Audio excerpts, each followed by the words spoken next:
પ્રગટની મેળ છે અને શરણાગતિની લીલા લહેર છે. હે છગનભાઈ, લીલા લહેર છે ને? છગનભાઈ પૂછવું પડે. પછી એમ કે તમે બધા જે લીલા લહેર છે અહીં કાળો ઘેર છે મરાઈ રહી ને આપણે વખાણ કરતા છગનભાઈ આપણી બગાડી નાખે. હે ગંજાભાઈ? હા, એટલે પેલા પૂછવું પડે. તો એવી જ રીતે આજે આપણે વક્તાશ્રી એમણે આજે રસોઈના 5100 રૂપિયા જસુબેન રતિલાલ ભગત જાવિયા રાજકોટવાળા, આવું કદાચ જે ભક્તો મંડળના છે એને તો ખબર જ છે કે શરણાગતિ મંડળ કેવું એક મેચ છે, પણ આપણા આમંત્રિત મહેમાનો એને પણ મજા આવે કે આવા વક્તા ક્યાંય જોયા નથી કે કથા વાંચી દેવી અને માથેથી સેવા ઉભત કરવી એમ. હે બીજી સેવા 5100 રૂપિયા આજે રસોઈના ભૂમિબેન નિલેશભાઈ ઉંધાડ ગામ રાણસીટીવાળા તરફથી આવે છે. અને બીજું વિશે કે આપણે બધા જાણીએ છીએ, ઓળખીએ છીએ, સમજીએ છીએ કે પરમ પૂજ્ય શ્રી વેલજી ભગત એમના દીકરા જે મારી પાસે બેઠા, કદાચ કોઈ ભક્તો ન ઓળખતા હોય, બીજા નવા હોય, પણ ઘનશ્યામ ભગત પણ 5001 રૂપિયા આજની રસોઈ નિમિત્તે આવે છે. વિચાર કરો, અહીંયા શરણાગતિ મંડળને મહારાજે આ વખતે આમ હાથ રાખવાનું નથી કીધું, પછી ગમે તે હોય આમ નહીં, મહારાજ કે આમ હાથ જ તમારો હોવો જોઈએ, લેવાનું નહીં, દેવો. 1975માં મૂર્તિ પધરાવી ગોકાવ બસ સ્ટેન્ડની મહારાજની હયાતીમાં, અને મહારાજે રૂડો આશીર્વાદ આપો આ બધા ભક્તોને કે તમે નજીકમાં નજીક દેશ એના એ કામ ધંધા અને સોના કામ કરતાં કરતાં સોનાની રાળો હાથમાં આવે અને તમે સોનાના હાકડા પહેરતા હું જોઉં ત્યારે મને સંતોષ થાય. આપણે 1975માં આરબ કન્ટ્રી એને વ્યવહાર નહોતો, જેમ આપણે દક્ષિણ આફ્રિકા આજે નહોતો વ્યવહાર. આ ભક્તો બધા વિદેશવાળા છે, એને ખબર છે કે પાસપોર્ટમાં એવું લખીને આવતું કે દક્ષિણ આફ્રિકા કે સિવાય હર કોઈ ગણ રાજ્ય में जाने की इजाज़त है. એટલે પછી ત્યારે આપણા મહારાજના એક સંકલ્પને લઈને ભક્તો માટેથી એ આરબ દેશ નજીકમાં નજીક ખોલી દીધો કે 2.5 કલાકમાં ભક્તો જઈને વી આવે પ્લેનમાં. હે ઘણીવાર ભક્તો, મોટા ભક્તો વાતો કરતા હોય, દયાજી ભગત ઘણીવાર કહે એ કે ભાઈ કડિયા કામ કરતા હતા, પૈસા નહોતા, આડાવડા ટિકિટના કરી ગયા, અમને પ્લેનનું પાંખડા સાફ કરવામાં ન રાખે, પણ ભગવાને અમને એના પ્લેનના પેસેન્જર બનાવી દીધા. હે પત્ર બોલે ભક્તો, પત્ર બોલે, દેશ દુનિયા જાણે છે આજે કે દુબઈમાં જાય દેશ વિદેશના ગમે એ માણસો તો દુબઈ ખરીદીનું સેન્ટર બનાવ્યું. એકવાર એ ભક્તો બધા વાત કરતા હતા કે પહેલાં 75માં ગયા આરબ કન્ટ્રી એને કરાર છે, આ ઇન્દિરાબેન ગાંધીની સરકાર હતી ભગવાનના સંકલ્પને લઈ. એ કે જેવા એરપોર્ટની બહાર નીકળ્યા સમજી મારે તો કે નકરું રણ અને ભાઈ પરદેશા બાવળા. અમને એમ થયું કે આ જામનગરના બાવળા અમારી ભેગા અહીંયા આવ્યા. હે મહારાજે પત્રમાં લખ્યું છે ભક્તોને કે દુબઈ છે એ ડૂબેલી જ છે, કે ડૂબેલી હતી, પણ ભક્તોને વાસ્તે આ દુબઈ દેશ દુનિયામાં ઊંચી આવી છે. તો આ દુનિયાના માણસો ત્યાં ખરીદી કરવા જાય. ત્યાં બીજું કંઈ દુબઈમાં છે નહીં, 100-150 માળની બિલ્ડિંગો જ છે બધી આપણા ભક્તોએ બાંધેલી. પણ ભગવાન કોઈ પણ કારણ ઉત્પન્ન કરીને આપે. મહારાજ પરાવાણીની કેસેટમાં બોલે, મહારાજની પરાવાણી શાસ્ત્ર બોલે કે દુબઈમાં વરસાદ નહોતો થતો, ભગવાને ભક્તોને વાસ્તે દુબઈમાં પહેલો વરસાદ વરસાવ્યો તો કે ઓલા આરબા બધા નાચવા લાગ્યા. આ મહારાજના શબ્દો. એ કે આરબા નાચવા લાગ્યા, એ કે ખુદાને અછો ગયો, ખુદાને અછો ગયો, બારિશ દિયા, બારિશ દિયા. એને ખબર છે કે આ ખુદા અહીંયા ગિરનારની ગોદમાં બેઠા છે. આવું મહારાજના શબ્દો કે ભગવાનના ભક્તોને વાસ્તે ભગવાન કેટલા રાજી હતા કે તાલેવાનના ભગવાન નથી મહારાજે, ગરીબના ભક્ત છે. તો એ આ બધી આપણે કાયમ જોઈએ છીએ કે ભક્તોની 8-10 રસોઈઓ 5100 રૂપિયાની હોય, 2100 પ્રસાદીની રસોઈ હોય, યા 1100 રૂપિયા ફૂલહારના બધાના રોજના હોય. આ સાઉન્ડ સિસ્ટમવાળા ભાઈ આવ્યા, એમાં ભક્તોએ એટલી સેવાઓ કરી અને રસોઈઓની સેવાઓ આપી. આજે આપણે પાઉંભાજીની રસોઈ તો કે બળવંતભાઈ બાબરિયા તરફથી હતી, ગુલાબજાંબુ તો કે ભાઈ દામજીભાઈ અને ભગવાનજીભાઈ તરફથી હતા. આખી રસોઈ દઈ. શું કામ? કે એને બધાને ખબર છે કે ભગવાન કોણ અને ભગવાનના મુક્ત પુરુષો કોણ. વારે વારે કોઈ ભેગા આપણે થાય કે ન થાય. આપણે કોઈ કાળ ઉપર તો વિજય મેળવો નથી કે આપણે 5 વર્ષ 25 વર્ષ જીવશું. ભગવાન જ્યાં રાખે ત્યારે. મારે કે તક કે આની છે, તક કે જેણે લાભ લઈ લીધો એ મોટા અભ્યુદયને પામી જાય. તો મહારાજે કહે કે આજે આપણી કથાનો 7મો દિવસ છે. કાલ બપોરે આપણે 2 વાગે પૂર્ણાવતી કરવાની છે. દરેક ભક્તો ભાઈઓ બહેનો ખાસ નોંધ લે કે 2 વાગે પોતે 12 વાગે જમી અને આરામ કરી જે અહીંયા આવેલા છે એ બધા ભક્તોને રસોડું ચાલુ છે, પધારજો જમવા માટે. આપણે 8 દિવસ આખા મંડળને અહીંયા જમવાનું રસોડાનું આમંત્રણ ભક્તોએ આપ્યું છે. પણ કાલ વિશેષ કે 2 વાગે બધા અચૂક કલાક 1.5 કલાક ઓછી ઊંઘ કરજો, રવિવાર છે એટલે. આમાં શું હોય છે અમરભાઈ? એ કે રવિવાર છે ને એટલે રવિવાર હોઈ જ જવાનું. સોમવારે એમ જો હાજી કે હોય તો કે નહીં, પણ સોમવાર કામે ના જવું, સોમવાર હોય તો સોમવાર ન હોય. આપણા મનમાં એક મનોગ્રંથિ બંધાઈ ગઈ કે રવિવાર આરામ કરો, તો કાલનો દિવસ કલાક 1.5 કલાક ઓછો આરામ કરજો. પણ 2 વાગે અહીંયા વ્યાસજી વ્યાસપીઠ ઉપર બિરાજમાન થઈ જશે. આપણે કથાનો સમય 2:15 વાગ્યાનો છે. કાલે પૂર્ણાવતી કરવાની છે.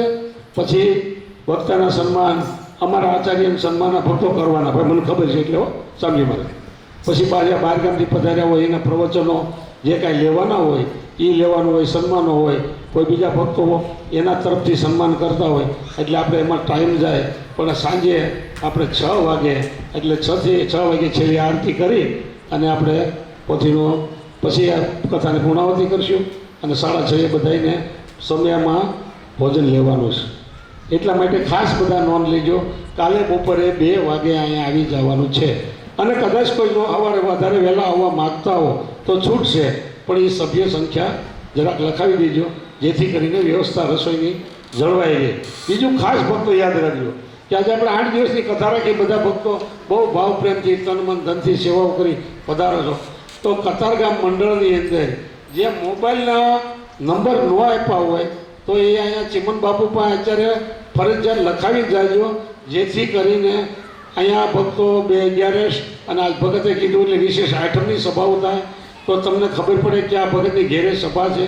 આપને ભગવાને 24 કલાક એક દિવસના થાય એ રક્ષા કરે તો આપ 8 દિવસે એકવાર ભગવાન માટે 2 કલાક તો આપણે આપી શકીએ. આપણે આપીએ કે ન આપીએ છીએ? હાટુભાઈ ઘેર જવાનું આપણે ઘરવાળા કીધું મારી બેનની ઘેર જવું, કેવા આપણે હલવાઈ હાસું બોલજો ત્યાં આપણે કહીએ મારે કામ છે. આપણે કીધું હોય મારા ભાઈ ઘેર જવું તો ડખો થાય, પણ હાટુભાઈ ઘેર ખાણા ઘેર જવામાં કેવો ડખો થાય? ત્યાં તમે કેમ વાગ આવ્યો 2 દર શનિવારે? તો શનિવારે આ ભક્તોની સભા હોય 11ની તો 2 કલાક આવવું એ આપણી ફરજમાં આવે. આગળ ભગત કાયમ કથા કહે છે કે આ ભાઈ રહે છે એ પરમોટા જેવું છે, કંઈ ફૂટી જાય. એટલે જેટલું હાથે એટલું સાથે હાલ્યા નથી યાત્રા, સમજ્યા નથી વિવેક, વહી ગયા રામ, કર્યું કામ, દીધું દાન. એટલે બધા પોતપોતાનો મોબાઈલ નંબર લખાવી દેજો અહીંયા, એટલે જેથી કરીને તમારો મોબાઈલ નંબર આ ગ્રુપમાં એડ થઈ જાય અને કાંઈ પણ આવા પ્રસંગો અથવા આપણે સભાઓ, કાંઈ વિશેષ સભાઓમાં કાંઈ કાર્યક્રમ હોય, કોઈ બહારગામથી ભક્તો પધાર્યા હોય, મહાસભાઓ હોય તો તમને બધાને આમંત્રણ મળે અને તમારા ટાઈમે પહોંચી શકો.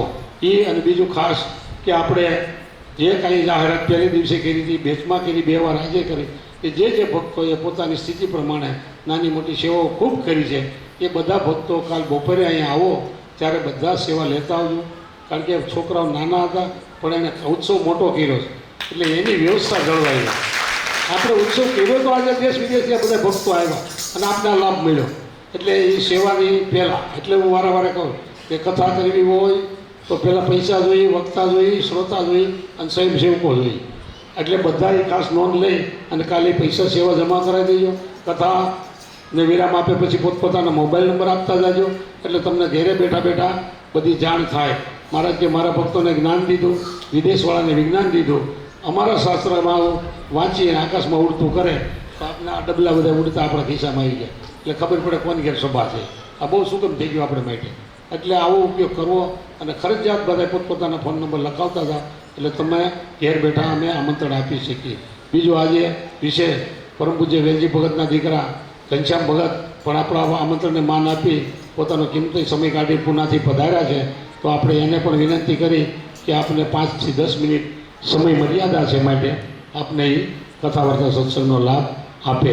અને હજી એક જાહેરાત કરી દો એ પહેલાં અમારા હાથમાં રહી ગયું વાતોમાં. બીજી આજની સેવા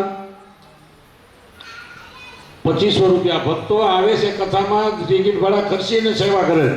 2511 રૂપિયા. અનંતકુમાર, એ ભાઈ લખવાનું ધ્યાન રાખો, એનું નામ ખોટું હું કામ બગાડો છો?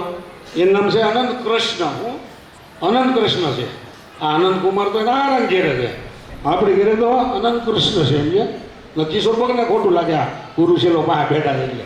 અનંત કૃષ્ણ મોહનભાઈ મનાણી પૂના 2100 રૂપિયા કિરણબેન ભરતભાઈ ડોબરિયા, 1100 રૂપિયા મુક્તાબેન મનસુખભાઈ રાદડિયા, 1101 રૂપિયા નિલેશભાઈ ભીખાભાઈ દેવાણી, 1100 રૂપિયા રંજનબેન રાજેશભાઈ ધાનાણી, 1100 રૂપિયા ખુશાલભાઈ વાસુદેવભાઈ જાવિયા રાજકોટ, 2222 રૂપિયા હિરેન અશોકભાઈ વેગડ જામનગર, 1000 રૂપિયા ધરમસિંહભાઈ અરવિંદભાઈ ધાનાણી, 1100 રૂપિયા નારણભાઈ ટપુભાઈ ટાક રાંદેર, 2100 રૂપિયા હિરેન ભગત હિતેશ ભગત સખવાળા, 2100 રૂપિયા પ્રહલાદ ભગત મગન ભગત પટેલ, 2100 રૂપિયા રમેશ ભગત ગોવિંદભાઈ ટાંક પૂના, 2100 રૂપિયા પ્રભાબેન જયંતિલાલભાઈ વારદોડિયા, 1100 રૂપિયા નંદકિશોર મહારાજ પૂંજારી. આ બધાએ ફુલાર અને પ્રસાદીની સેવામાં આપે છે. ભક્તો એકવાર જોરદાર તાલીઓથી વધાવી લો.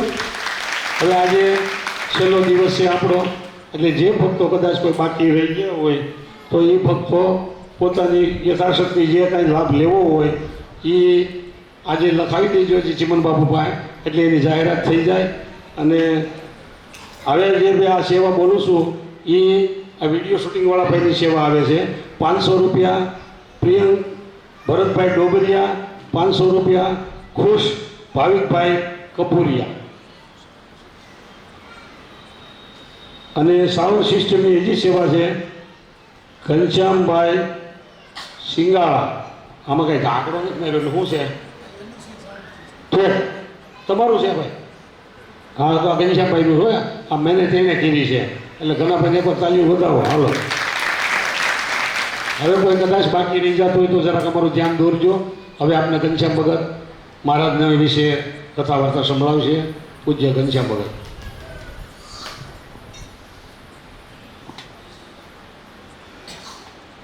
બોલો અનાદિ શ્રી કૃષ્ણ નારાયણ ભગવાનની જય.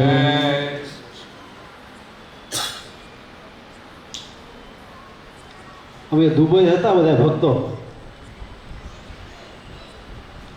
મહારાજે દુબઈમાં ભક્તોને બહુ દર્શન દીધા અને ભક્તોએ મહેનત એટલી કરી દુબઈમાં. હમણાં રતિલાલ ભગતે વાત કરી કે કપડાં ધોવા, રાંધવાનું અને કામે જવાનું, ટિફિન બનાવીને લઈ જવાનું, બધું કામ આ ભક્તોને કરવું પડે. પણ ભક્તોએ એટલી મહેનત કરીને મહારાજની એટલી સેવા કરી છે. આ કિશોર ભગતે એક સભામાં 35,000 રૂપિયા લખાયા અને મહારાજે એક જ મહિનામાં 35,000થી વધારે પૈસા દઈ દીધા મહારાજે. બોલો. અને અમે જયંતિ ભગત પોરિયા અને ભગવાનજી ભગત એમની સાઈડ ઉપર અમે કામ કરવા ગયા હતા. અને એ ભગત ત્યાં એટલો તડકો પડે અને એ કામ કરું તે સામજી મહારાજ તો ખાલી એક ફરે જોવા આવ્યા ને તે તાવ આવી ગયો. એટલું એની રેતી હતી ને એ એટલી સફેદ, આમ તમે બપોરના હાઈલા જાઓ ને ભગત, આંખ આમ તમારી આંખ ચમક થાય અને તમારા આંખમાંથી આમ એકદમ વરાળ નીકળે. એટલી ગરમીમાં ભક્તો કામ કરતા.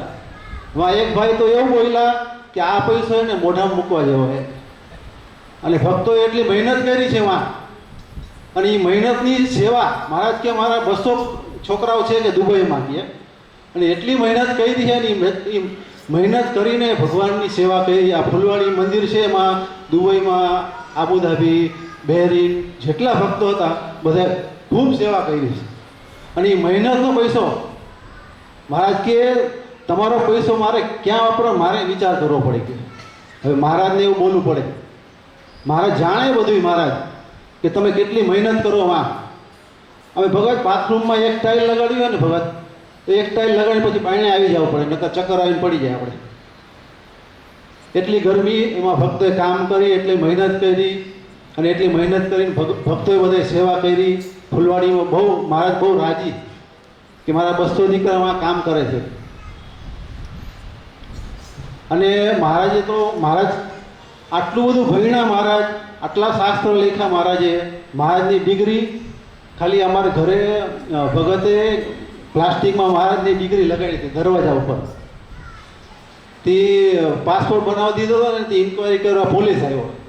તે ખાલી ડિગ્રી જોઈને આવો થઈ ગયો કે આટલી મોટી ડિગ્રીવાળા કે આવા સાદા ઘરમાં રહે છે કે એને ખબર ન પડે